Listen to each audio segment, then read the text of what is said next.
ರಾಷ್ಟ್ರ ರಾಜಧಾನಿ ದೆಹಲಿಯಲ್ಲಿ ಸಿಎಂ ಸಿದ್ದು ಪ್ರಧಾನಿ ನರೇಂದ್ರ ಮೋದಿಯನ್ನ ಭೇಟಿಯಾಡಿದ್ದಾರೆ. ಪ್ರಧಾನಿಗೆ 5 ಬೇಡಿಕೆ ಇಟ್ಟ ಸಿದ್ದರಾಮಯ್ಯ ವಿವಿಧ ಯೋಜನೆಗಳ ಬಗ್ಗೆ ದೆಹಲಿಯಲ್ಲಿ ಮೋದಿ ಜೊತೆ ಚರ್ಚೆಯನ್ನು ಮಾಡಿದ್ದಾರೆ.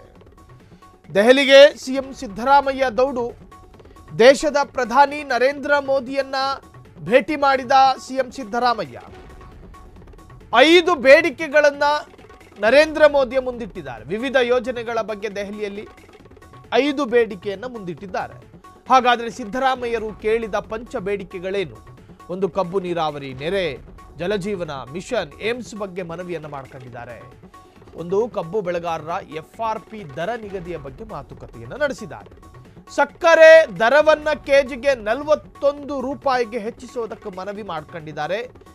ಅತಿವೃಷ್ಟಿ ಹಾನಿಗೆ ಕೇಂದ್ರ 2136 ಕೋಟಿ ಪರಿಹಾರಕ್ಕೆ ಆಗ್ರಹ ಮಾಡಿದೆ. ಮಹದಾಯಿ ಮೇಕೆದಾಟು ಯೋಜನೆಗೆ ಅನುಮತಿ ಕೊಡಬೇಕು ಅಂತ ಹೇಳಿಯೂ ಕೂಡ ಮನವರಿಕೆ ಮಾಡಿಕೊಡಲಾಗಿದೆ. ಕೃಷ್ಣಾ ಗೆಜೆಟ್ ಅಧಿಸೂಚನೆ, ಭದ್ರಾ ಹಣ ಬಿಡುಗಡೆಗೆ ಒತ್ತಾಯ ಮಾಡಲಾಗಿದೆ. ರಾಯಚೂರಿನಲ್ಲಿ ಏಮ್ಸ್ ಸ್ಥಾಪನೆಗೆ ಜಮೀನು ಕೊಡಲು ಸಿದ್ಧರಿದ್ದೇವೆ, ಶೀಘ್ರವೇ ಏಮ್ಸ್ ಮಂಜೂರು ಮಾಡಿ ಎಂದು ಆಗ್ರಹ ವ್ಯಕ್ತವಾಗಿದೆ. 5ನೇದು ಜಲಜೀವನ ಮಿಷನ್ ಯೋಜನೆ. ರಾಜ್ಯದ ವಕ್ತಾರನಾಗಿ ಮುಖ್ಯಮಂತ್ರಿ ಸಿದ್ದರಾಮಯ್ಯ ದೇಶದ ಪ್ರಧಾನಿಯನ್ನ ಭೇಟಿ ಮಾಡ್ತಾರೆ. ಕೇಂದ್ರ ಸರ್ಕಾರದ ನಿಯಂತ್ರಣದಲ್ಲಿರುವ ಮತ್ತು ಕೇಂದ್ರ ಸರ್ಕಾರದ ಅನುದಾನದ ಅವಶ್ಯಕತೆ ಇರುವ ರಾಜ್ಯಕ್ಕೆ ಒಂದು ಉತ್ತಮವಾದ ಕೊಡುಗೆಗಳು ಆಗಬಹುದಾದ 5 ಯೋಜನೆಗಳ ಬಗ್ಗೆ ಮಾತನಾಡೋದಕ್ಕೆ ನರೇಂದ್ರ ಮೋದಿಯನ್ನ ಭೇಟಿ ಮಾಡ್ತಾರೆ. ಆ 5 ಯೋಜನೆಗಳು ಕೂಡ ಕರ್ನಾಟಕಕ್ಕೆ ಅತ್ಯವಶ್ಯಕ, ಅದರಲ್ಲಿ ಯಾವ ಸಂದೇಹ ಬೇಡ.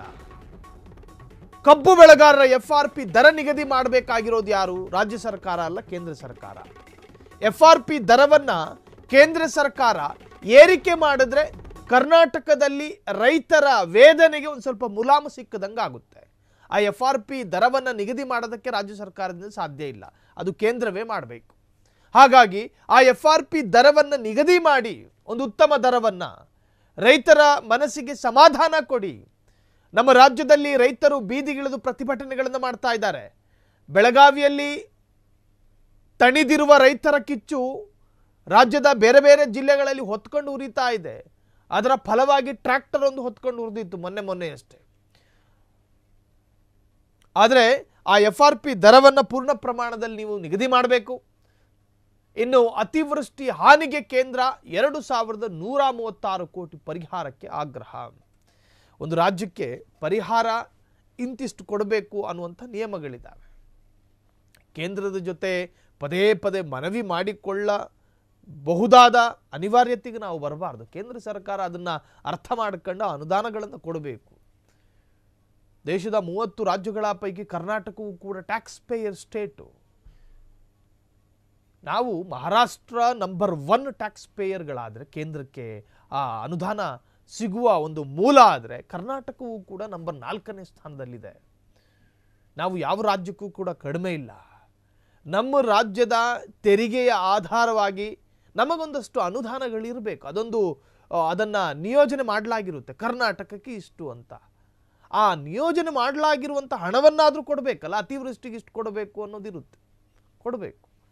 ಅದನ್ನು ಆದಷ್ಟು ಬೇಗ ಕೊಡಿ ಅಂತ ಬೇಡಿಕೆ ಇಡಬಹುದು ಕರ್ನಾಟಕ. ಅದನ್ನು ಇಟ್ಟಿದೆ ಸಿದ್ದರಾಮಯ್ಯನ ಸರ್ಕಾರ.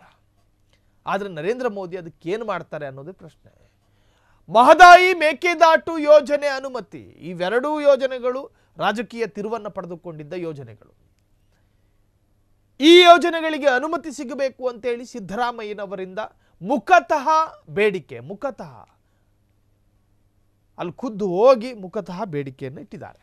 ಇನ್ನು ಕೃಷ್ಣಾ ಗೆಜೆಟ್ ಅಧಿಸೂಚನೆ, ನೋಟಿಫಿಕೇಶನ್, ಭದ್ರಾ ಹಣ ಬಿಡುಗಡೆಗೆ ಒತ್ತಾಯವನ್ನು ಕೂಡ ಮಾಡಲಾಗಿದೆ. ಇದಕ್ಕೂ ಕೂಡ ಕೇಂದ್ರ ಸರ್ಕಾರದ ಅನುಮತಿ ಜೊತೆಗೆ ಅವರ ಪ್ರೋತ್ಸಾಹ ಇದ್ದರೆ ಮಾತ್ರ ಸಾಧ್ಯ ಆಗೋದು. ಇನ್ನು 4ನೇಯದು, ಈ ದಶಕದಿಂದಲೂ ಒಂದು ಕೂಗು, ರಾಯಚೂರು ಭಾಗದಲ್ಲಿ ಏಮ್ಸ್ ಸ್ಥಾಪನೆ ಮಾಡಬೇಕು ಅನ್ನೋದು. ನರೇಂದ್ರ ಮೋದಿಯ ಸರ್ಕಾರ ಈ ಹಿಂದೆ ಕೇಂದ್ರದಲ್ಲಿದ್ದಾಗಲೂ ಕೂಡ ರಾಯಚೂರಿನಲ್ಲಿ ಏಮ್ಸ್ ಸ್ಥಾಪನೆಗೆ ರಾಜ್ಯದ ಬಸವರಾಜ ಬೊಮ್ಮಾಯಿನವರು ಕೂಡ ಹೇಳ್ಕೊಂಡಿದ್ರು ಇದನ್ನ.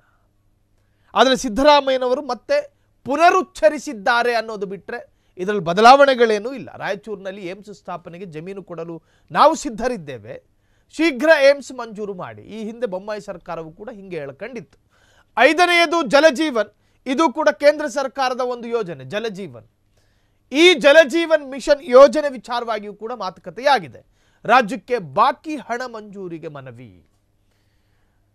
ಕೇವಲ ಇದು ಮಾತ್ರ ಅಲ್ಲದೆ ಕಟ್ಟ ಕಡೆಯ ಲೈನ್ನಲ್ಲಿ ರಾಜ್ಯಕ್ಕೂ ಕೊಡಬೇಕಾಗಿರುವ ಬಾಕಿ ಹಣವನ್ನು ಕೂಡ ನೀವು ಪಾವತಿ ಮಾಡಬೇಕು ಅಂತ ಹೇಳಿ ಕೇಂದ್ರ ಸರ್ಕಾರದ ಜೊತೆ ಮನವಿಯನ್ನು ಮಾಡಿಕೊಂಡಿದೆ.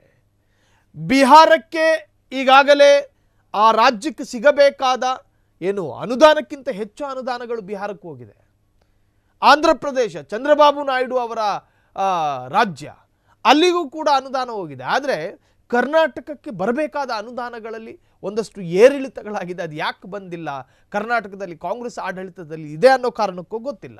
ಹಾಗಾಗಿ ಸಿದ್ದರಾಮಯ್ಯನವರು ಬಾಕಿ ಇರತಕ್ಕಂಥ ಅನುದಾನ ಬಿಡುಗಡೆಗೂ ಕೂಡ ಆಗ್ರಹವನ್ನು ವ್ಯಕ್ತಪಡಿಸಿದ್ದಾರೆ. ಕ್ಷಣ ಕ್ಷಣದ ಸುದ್ದಿಗಳಿಗಾಗಿ ಫ್ರೀಡಂ ಟಿವಿ ಸಬ್ಸ್ಕ್ರೈಬ್ ಮಾಡಿ, ಲೈಕ್ ಮಾಡಿ ಹಾಗೂ ಫಾಲೋ ಮಾಡಿ. ಹೊಸ ಸುದ್ದಿಗಳ ನೋಟಿಫಿಕೇಶನ್ಗಾಗಿ ಬೆಲ್ ಐಕಾನ್ ಮೇಲೆ ಕ್ಲಿಕ್ ಮಾಡಿ.